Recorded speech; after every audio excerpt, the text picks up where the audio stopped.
So, Kevin Byrne, welcome to the Quantum Leap Business Show. It's great to have you here on the program for us and for all the people around the world that operate a small business. So tell me a little bit about what Checkatrade was, Kevin. Checkatrade was a service that solved an issue many years ago. Go back 20, 30 years. If you needed a tradesman, where would you go? You go to Thompson's or Yellow Pages, and that was all there was that was out there. So I came up with the idea after a tornado went through my hometown and caused a lot of damage, that I'd try and solve the road trade problem. So we interviewed, thoroughly vetted, and then we were the first in the world, and I'll stop saying it if someone proves me wrong, we were the first in the world to introduce online reviews. So that was about the tradesman being reviewed by the customers. And then we'd present that to the consumer for them to have a better choice of tradesmen. So that's what Checkatrade was. Wow. So it's interesting to see also what motivated you to start it. So I guess getting decent tradesmen around the world is still an issue today. Absolutely. Well, it was the tornado that went through my hometown, which is Selsey, down on the south coast of the UK. It's a fishing village, it's a peninsula, and a tornado swept in, caused about £10 million worth of damage. And people that were victims of rogue trades at the time subsequently became victims of those that were victims of the weather became victims of rogue trades. Yeah.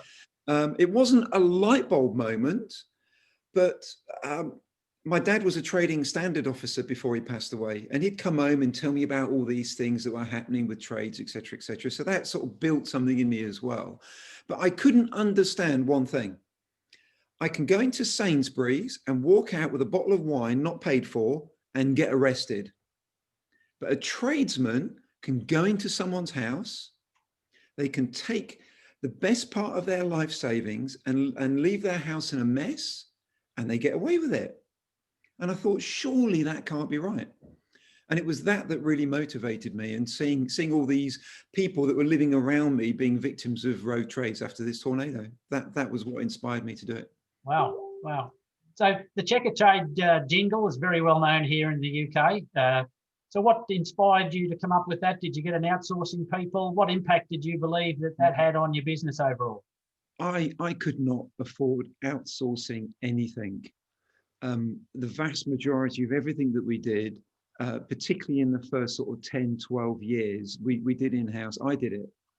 The Checkatrade jingle is actually the William Tell overture. And to be honest, I really can't remember whether it was myself that came up with it or whether it was the lady I employed working next to me in marketing. Her name was Bridget, sadly passed away now. One of us came up with it, but to be honest, I can't remember which one, but it just really fit with Checkatrade. So, hey, we used it straight away, and I think that played quite a part in the growing of the brand. Interesting. So, Kevin, you didn't have a lot of formal education to begin with, and yet you became a very successful business person. What advice would you give out to young people that are going through, interruptions to their education today through COVID and other things? That's a really good question. So many times, if you were to go to your teacher, for example, or your professor, if you're in college or whatever, and say, how do I make money? Do you know what they'd say to you? Get a good education and get a good job. Many years ago, I read Rich Dad, Poor Dad, which I'm sure many people watching this will have read. And that really did change me. I thought, man, I need to employ people smarter than me. And that wasn't too difficult. But that really was the thing. You can't let your academic achievements hold you back. That's what I would say to youngsters. Not everybody has got their brain wired in that way. And I certainly don't have a brain wired that way. My brain is wired in a way that says, give it a go. Give it a go. See what happens. Let's work hard. Let's get passionate. Let's do something. Let's not think about it in too much depth. Let's just do it. And I think if people have that attitude, you've got to have a little bit of luck thrown in and a little bit of timing thrown in as well. But But I've always said to anyone, if you do a good job, if you're polite, and if you don't overcharge, you'll be successful. Brilliant. Those three basic things. Yeah. So you were an employee for a long time before you set off in your Yeah. own business, and there's a lot of people out there today that have been employed by someone else. I Yeah. talk about the difference between an employee mentality and a self-employed mentality. Can you share some ideas on that? How did you Yeah, transition? absolutely. Well, when I left school, I didn't have any qualifications, so all I could do was get a job. And actually, John, my dad came with me to the interview because I was so shy. And my dad answered my questions. Can you believe that? Anyway, I got the job, which was quite amazing. And I worked in litho print. Sorry, I worked in newspaper print for 2 years.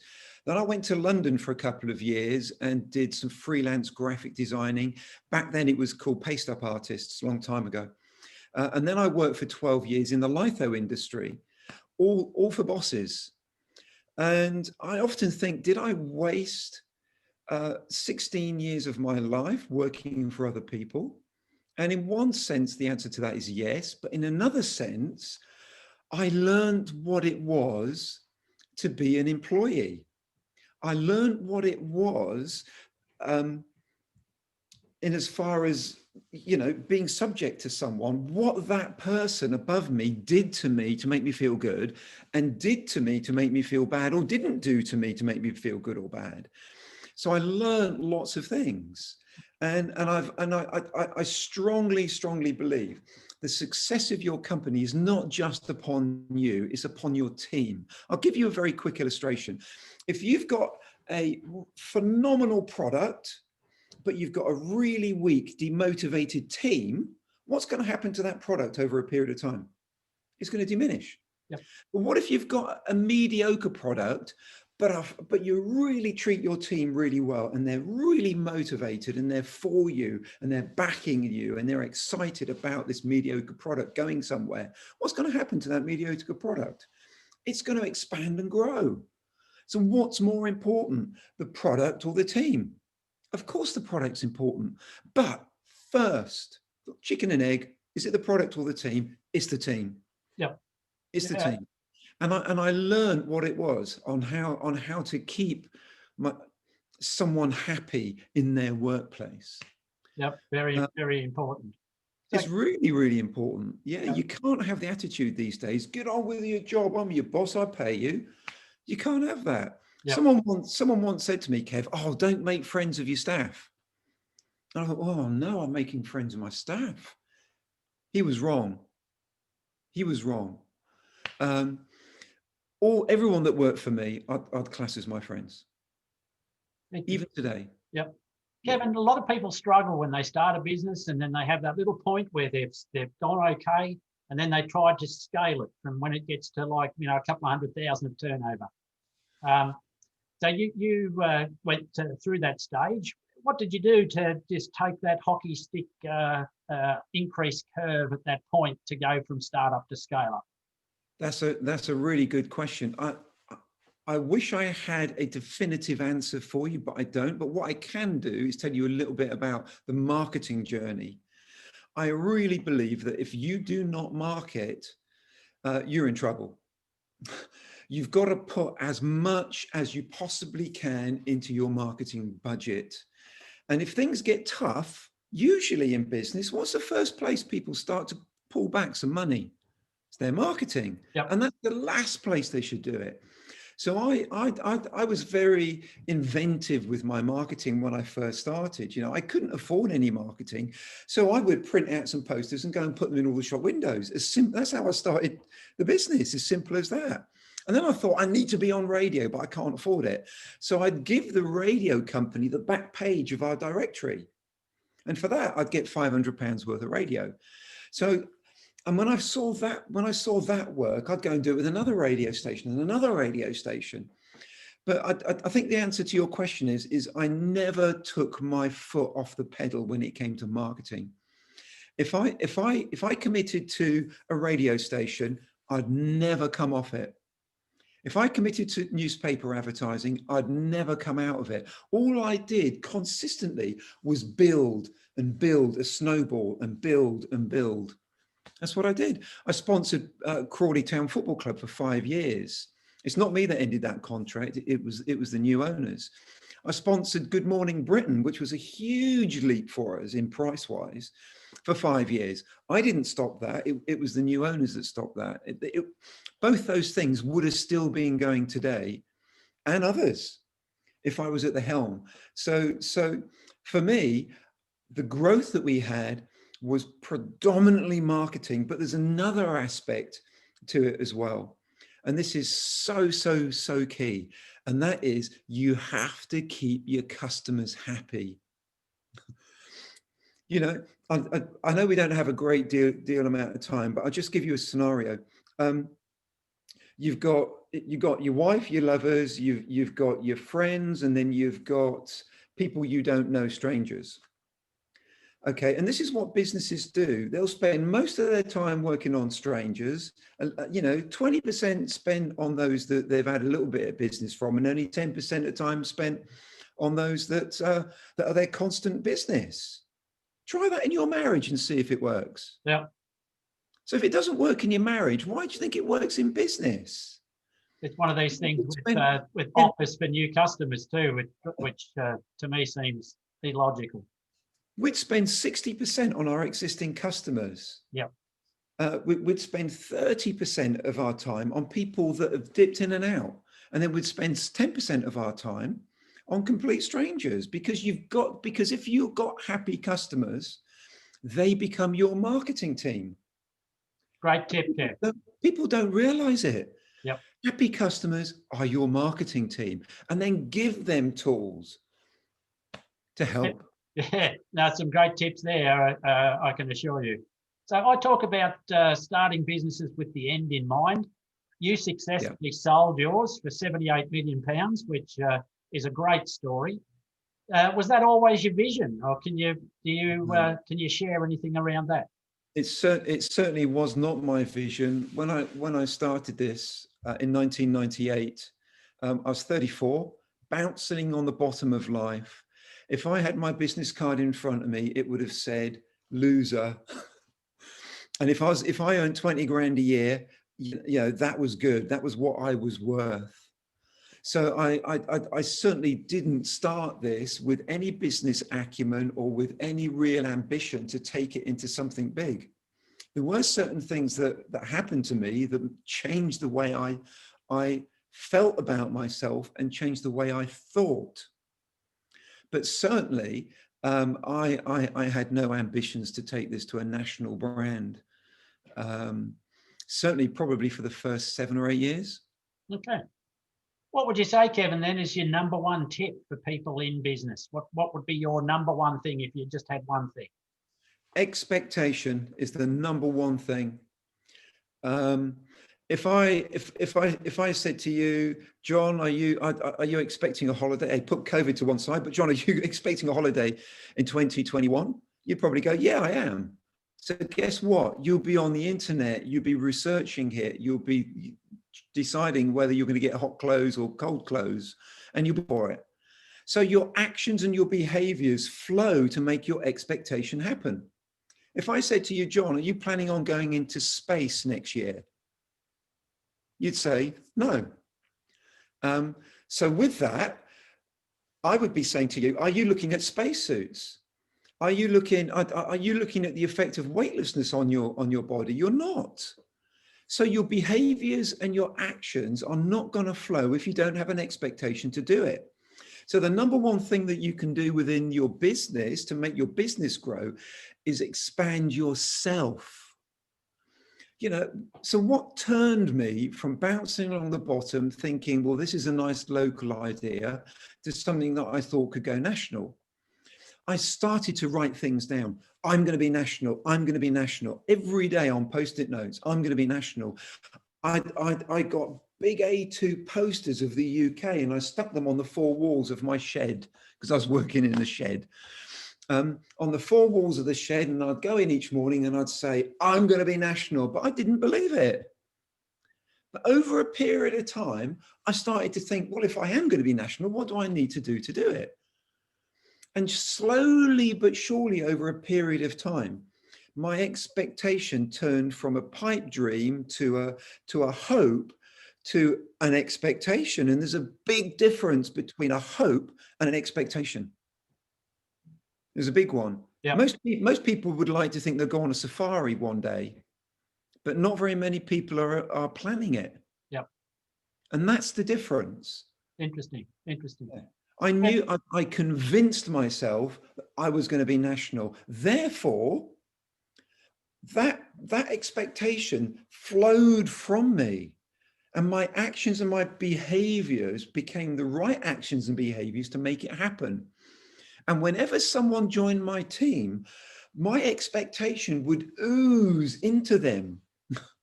So And you would go to my team when I run the company and ask them, where's Checkatrade going in the next 2 years? They'd all say it will double in 2 years. Yep.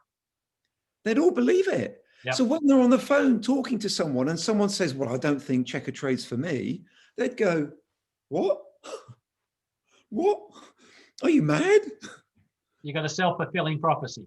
Yeah, because people genuinely believed it. Yep. Kevin, you've moved into property development. Where do you obviously have some passion there? Where do you see that going now in the next couple of years? I've had properties for quite some time. I probably bought my second property about 12 years ago. But I'm really disillusioned over the last 2 or 3 years in the property market. We've got HMOs, we've got flats, we've got 3-bedroom houses, we've got commercial premises. I think we've got about 25 in total, something like that. And the only ones that are staying true are the commercial ones. We've had a lot of people saying, look, I can't afford my rent. And if you've got 2-bedroom flats, unless you're really lucky, you've got a fairly high turnover of people. If you've got HMOs, you've got students in there, and they tend to not behave in them places very well. So I am a little bit disillusioned with that. So what I did at the beginning of this year is I bought a retirement bungalow park, which has got 72, or is it 78 units on it. Best thing I've ever done as far as investment's concerned. Best thing. They all pay their rent. And there's other aspects to the business that make it really profitable. Aging population too, Kevin. It's going to be an increasing demand, I would have thought. Absolutely. And they're all of a generation where they're honourable people and they want to pay their rent. So I think since April, I think we completed, we've only had one gentleman that hasn't paid us out of 78. Okay. Which is pretty good. So the future in property, as soon as the property market recovers to a degree, we're planning on selling some of our more awkward properties, if I can call them that, particularly HMOs with students. Okay. And we're going to be looking at buying more retirement parks. I've actually in the process right now of buying 3 plots of land. I already own 1 plot, but there's 3 plots next to it. And getting the planning permission, hopefully for that, to put about 60 plots on it. But that's quite a journey. But the profit margins in that are astronomical. Yeah. But it's a risk because you've got to get the planning. Absolutely. Kevin, you must have led an interesting life and met some interesting people. Was there anybody that you've been in awe of, and why? Probably the most charismatic person I met was Bill Clinton. I met him many years ago at an entrepreneur's. I shared the stage with him, which is quite a thing to say, isn't it? He was incredibly charismatic. You're just absorbed by him as soon as he speaks to you, which is quite incredible, really. But as far as success is concerned, you think most business people would say, oh, Richard Branson or people of that ilk. But I'm more inspired by, for example, a lady called Chrissy Wellington. I think she was either 5 or 7 times world champion at Ironman, and yet no one knows her name. But when she entered her first world championship, she smashed it and she won it first time. And if you can swim 2.4 miles, you know, cycle 112 miles and then run a marathon, you know, that's really impressive in my mind. Yep. And to win that so many times, not just win it, but smash it. She was without a doubt probably the best athlete this country's ever produced, and no one's heard of her.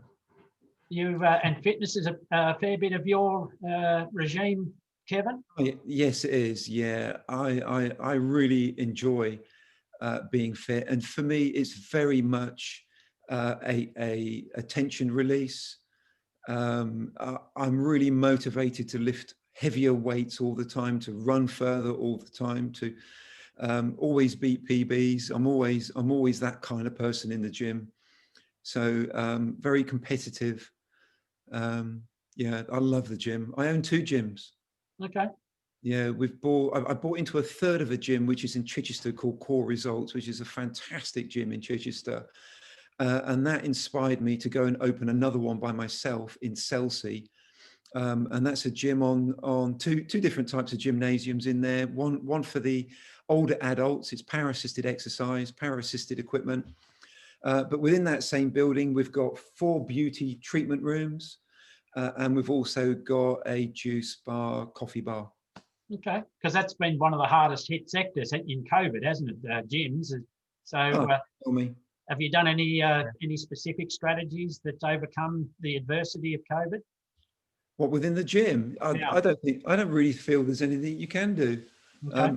which is a bit negative, isn't it? Maybe there is, but we just opened the gym. We'd been open a month, and then they brought in COVID. They brought the second lockdown in. Yeah.